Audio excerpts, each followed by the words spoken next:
Hey YouTubers, this is Jacques from JGP, and today I'm going to be talking to you about my ever-growing Fujifilm lens collection.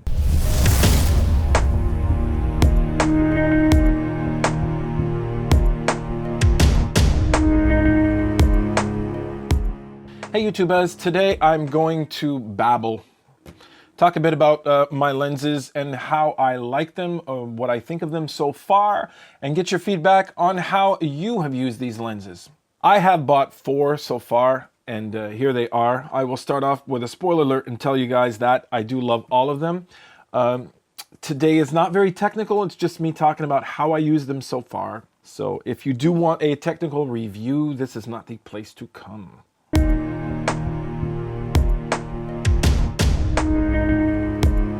First lens I want to talk about is this one right here. This is the Fuji 18-55 f2.8 to 4R lens. Now this is the kit lens that comes with the actual X-T2. Now I got the X-T2, I gotta warn you guys that I got the X-T2 in a package where I did get the battery grip with this lens and the Fuji X-T2 for roughly about 1800 US. What I do want to mention about this lens is, first of all, I'm not the type of guy who really likes variable f on any zoom. I really do really like the fact when an f stays constant the whole time. I have been learning to live with it with this because optic-wise, this is a very good lens. It has performed over and above any expectation I might have on a kit lens. Therefore, I just want to tell you guys that it is a very nice way to start off. I would go so far as to say, and I have owned a lot of cameras, that it is by far the best kit lens I have ever bought.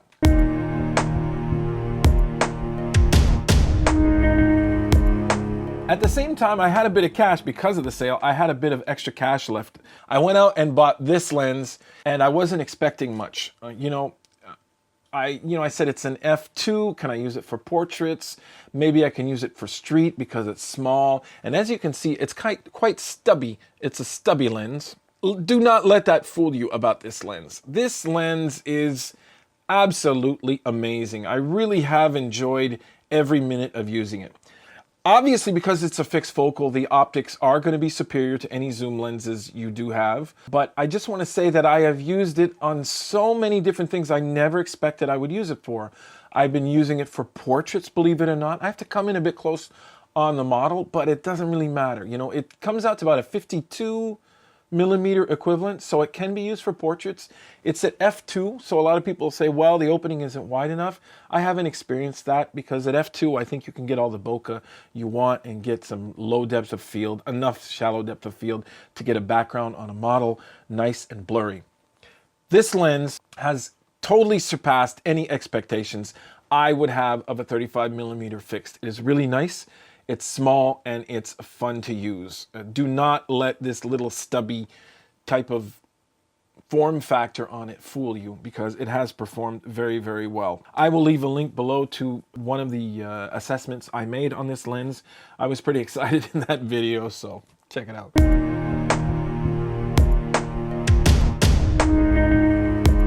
Next lens I want to talk about is the Fujinon. Here it is right here. Let me put it sideways, yeah.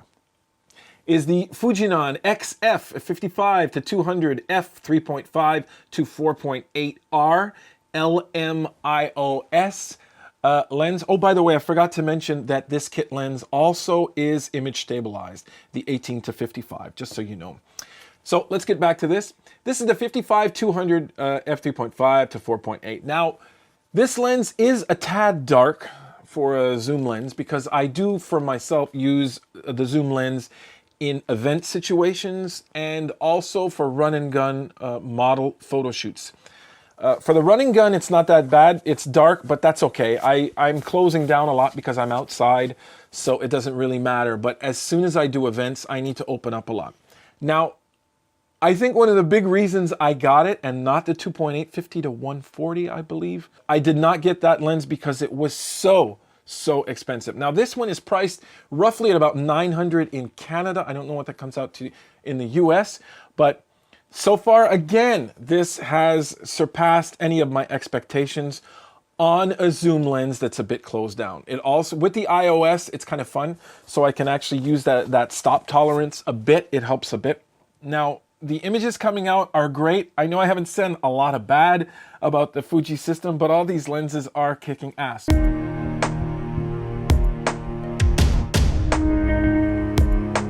And now the last lens I want to talk about in my collection is this right here. And it's the Fujinon 56mm f1.2R. Now, if you go on the web and check on this lens right here, you will find out that a lot of people just absolutely love it. What's really great about this lens, and I'll leave a link to my assessment on this lens as well, is that for the shallow depth of field and the wide opening on it, it is a relatively, and I say relatively, small lens. Right here, as you can see, it makes for a relatively small camera. If you look at any of the equivalents with Canon or Nikon, at 85mm f1.2, they're going to be gigantic, enormous lenses. So that's kind of fun about this lens. Optical quality, it really does kick ass. It's really an amazing lens. It's quite surprising how good it is. I think definitely a lens to check out. Now, I have had about 2 months of experience with all these lenses. Therefore, I'm not the guy to tell you technically how they are so far, but being a guy who owned Canon, who owned beautiful lenses by Canon, the 85 1.8, the 70-200 2.8, I had the Sigma 1.4 Art, and looking at the quality and pixel peeping on those images and looking at what these lenses can do, I am pretty amazed.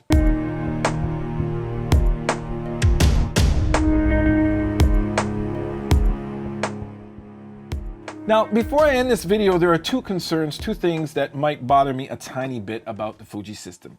One I want to talk about is focus by wire. What is focus by wire? Focus by wire is basically what you're doing is when you're actually moving your ring on the focus ring on the lens, what you're doing is you're not really moving actual elements on the inside. You're sending an electronic message to a small computer or the camera to actually go and move the lenses. That's why they call it focus by wire. Now, there's something counterintuitive about focus by wire. It just doesn't feel natural when you do it. Maybe it's because I'm an old guy and I'm so used to those old lenses, how they work, but it's one of the advantages when you work with the Canon system is that most of them work by focus. Basically, you're moving the elements, and that is always a lot of fun. I find it funny that a company that has approached cameras in such a vintage way, when you look at their dial system, that they would want to actually insist on having focus by wire. So that's one of the critiques I have on all the Fuji system lenses. And the last thing I wanted to mention also was that in one of my videos, I did specify that I was going to get into Fuji cameras because of the small flange distance. Because of the small flange distance, I can go and adapt other lenses, vintage lenses, onto this system. So far in my photo workflow, I went out and used a Nikon 135, and I also used the Nikon Nikkor 50mm 1.4. It wasn't that great of an experience. I mean, it was okay, it was fun, but I do like the fact of having system lenses for the system camera that I am using. Therefore, I think I'm probably going to stick to that now and not get too much into that effort of working with vintage lenses. That being said, I have always been a big fan of using vintage lenses for my video workflow. Therefore, I will be doing tests on that and seeing how that works. I have not had the chance so far. So vintage experience with this camera has been relatively limited. Therefore, I can't really critique and say, no, it's no good for using vintage lenses and stuff like that. But for now, I'm just so tempted and having so much fun with the actual Fuji system that maybe that whole idea of working with vintage lenses on the Fuji system will be a bit delayed. Now, what I want to hear from you guys is, have you had any experience with any of the 4 lenses I just mentioned?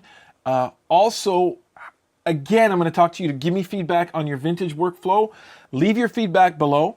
And tell me what you think of my choices as well. Were they pretty good for a guy who's on a limited budget? Thank you very much for watching. And don't forget, everybody, keep on making something from nothing.